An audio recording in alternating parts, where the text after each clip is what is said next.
Hello दोस्तों, नमस्कार। मैं रोहित कुमार। दोस्तों, आज हम गुलाम वंश के बारे में पढ़ेंगे। दोस्तों, हमने कल दिल्ली सल्तनत के बारे में पढ़ा था। दोस्तों, उसमें हमने जाना था कि कैसे दिल्ली सल्तनत में कितने वंश थे। दोस्तों, उसमें जो वंश थे, 5 वंश थे। गुलाम वंश, खिलजी वंश, तुगलक वंश, सैयद वंश, लोधी वंश। उसको हमने ट्रिक के द्वारा भी बताया था। गुलाब खिले तो सांस लो। इसमें से जो पहला वंश है गुलाब वंश, आज हम उसके बारे में जानेंगे।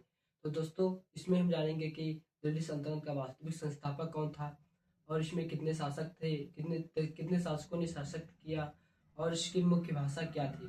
तो दोस्तों, इसकी जो स्थापना कैसे हुई और किस तरह हुई, तो दोस्तों इस वीडियो के माध्यम से हम जानेंगे। तो चलिए दोस्तों, देरी न करते हुए हम शुरू करते हैं। दोस्तों, हम मोहम्मद गौरी शुरुआत से जानेंगे। दोस्तों, वह था जयचंद की पुत्री थी संयुक्ता, जिसे पृथ्वीराज चौहान प्रेम करते थे, और पृथ्वीराज चौहान इनसे शादी भी करना चाहते थे। दोस्तों, जयचंद को ये बिल्कुल पसंद नहीं था कि पृथ्वीराज चौहान हमारी पुत्री से शादी करे। तो दोस्तों, एक दिन पृथ्वीराज चौहान जय सॉरी दोस्तों जयचंद ने अपनी पुत्री का विवाह किसी राजकुमार से तय किया। दोस्तों, किस पृथ्वीराज चौहान तो तब किसी युद्ध में लड़ाई कर रहे थे। दोस्तों, जब पृथ्वीराज चौहान को यह बात पता चली कि उनकी जो जयचंद की पुत्री संयुक्ता है, उनकी शादी किसी और से हो रही है, तो पृथ्वीराज चौहान जो युद्ध करके आए, उसके बाद जो है जयचंद की पुत्री को मंडप से उठा लाए घोड़े पे बैठाकर। तो दोस्तों, तभी से जयचंद और पृथ्वी के बीच में थोड़ी सी दुश्मनी हो गई, जिससे जयचंद जाके मोहम्मद गौरी से मिल गया। मोहम्मद गौरी ने 1191 ईस्वी में जो है पृथ्वीराज चौहान पर आक्रमण किया, जिससे पृथ्वीराज चौहान मोहम्मद गौरी को बुरी तरह से हराया तथा वो भाग गया। फिर कुछ दिन बाद मोहम्मद गौरी अपने बिस्तर पे लेटा हुआ था। उसको एक चींटी दिखाई पड़ी। वह चींटी अपने बिस्तर पे जो है चढ़ने की प्रयास कर रही थी। वो बार बार चढ़ती, बार बार खिसक जाती, फिर बार बार चढ़ती, फिर खिसक जाती। ऐसे वो लगातार करती रही। लेकिन एक बार ऐसा हुआ कि वो चींटी शुरुआत से गई और अंत पर ऊपर पहुंच गई। तो पृथ्वी को इससे यह सीख मिली, मोहम्मद गौरी को इससे यह सीख मिली कि चाहे बार बार कोशिश करने से हमें विजयी जरूर मिलेगी। तो दोस्तों, हुआ पृथ्वीराज चौहान पर आक्रमण दोबारा किया 1192 ईस्वी पर, और जयचंद को के गद्दारी होने के कारण पृथ्वीराज चौहान हार गए। वहां पर इसको पृथ्वीराज चौहान और उनके जो दरबारी कवि थे चंद्रवरदाई, उनको बंदी बनाकर वह अपने अपने देश अफगान ले गया। दोस्तों, उसके बाद थोड़े दिनों बाद मोहम्मद गौरी ने जयचंद की हत्या भी कर दी। तो दोस्तों, इसके बाद वो 1206 ईस्वी में मोहम्मद गौरी की मृत्यु हो जाती है, और मोहम्मद गौरी के 4 गुलाम थे। पहला कुतुबुद्दीन ऐबक, यलदूद, कुबाचा और बख्तियार खिलजी, जिसमें से कुतुबुद्दीन ऐबक ने 1206 ईस्वी में गुलाम वंश की स्थापना की। तो चलिए दोस्तों, इस वीडियो के माध्यम से हम आपको बताने का प्रयास करूंगा।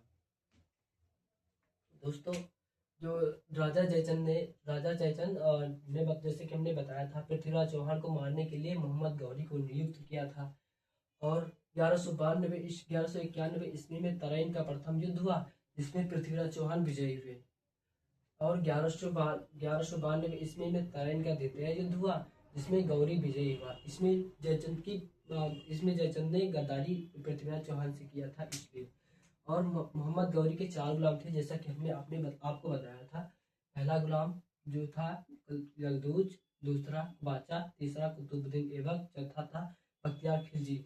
इसमें जो मोहम्मद गौरी का जो फेवरेट मतलब जो पसंदीदा आप कह लो, उसका पसंदीदा जो गुलाम था वो कुतुबुद्दीन ऐबक था। इसलिए उसकी मृत्यु के बाद मोहम्मद गौरी ने सभी को बांट अपना अपना थोड़ा सा राज्य का हिस्सा दे दिया, जिससे वह अपना शासन कर सके और अपनी वंश की स्थापना कर सके। तो दोस्तों, गुलाम वंश के जो संस्थापक है, या आप उसे कह दो वास्तविक संस्थापक, इस वंश का वास्तविक संस्थापक जो है कुतुबुद्दीन ऐबक को कहा जाता है।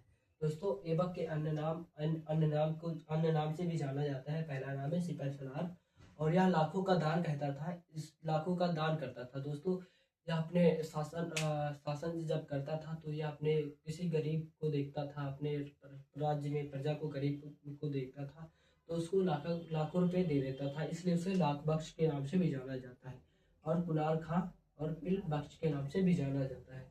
दोस्तों, ऐबक का अर्थ होता है चंद्रमा का देवता। दोस्तों ऐबक का अर्थ मतशास्त्रों में कहा जाता है कि ऐबक का अर्थ होता है चंद्रमा का देवता। दोस्तों इस वंश को गुलाम वंश इसलिए कहते हैं क्योंकि ये मोहम्मद गौरी के गुलाम थे। जैसा कि हमने आपको बताया था दोस्तों, गुलाम वंश इसलिए कहते हैं जो मोहम्मद गौरी के 4 गुलाम थे, वो 4 गुलाम थे, उन्हीं के नाम से गुलाम वंश का नाम पड़ा। दोस्तों इस वंश का दरबारी फारसी था। इस वंश का दरबारी भाषा, जैसे कि हमने आपको बताया था, इसके दरबारी जो भाषा था फारसी था, और इस वंश की सबसे प्रमुख भाषा भी थी। दोस्तों वह दरबार का भी भाषा फारसी थी तथा इस वंश की सबसे प्रमुख भाषा भी फारसी थी। दोस्तों इस वंश को मामलुक वंश, इल्बरी वंश, दास वंश भी कहा जाता है। दोस्तों गुलाम वंश के प्रमुख शासक थे ऐबक, जो को कुतुबी वंश की स्थापना की थी, और आराम शाह तुर्तमी जो शमसी और इल्बरी वंश की स्थापना की, रुकनुद्दीन और रजिया सुल्तान, यह प्रथम भारतीय महिला शासिका भी कहलाई, बहराम शाह, अलाउद्दीन मसूद शाह, नसीरुद्दौन बलबन को उल्लू खां या बनबरी वंश की स्थापना भी की, और कैक्युबार क्यूमर्स। दोस्तों यह परीक्षा की दृष्टि से बहुत ही इंपॉर्टेंट क्वेश्चन है। दोस्तों आप इसके किसी कॉपी में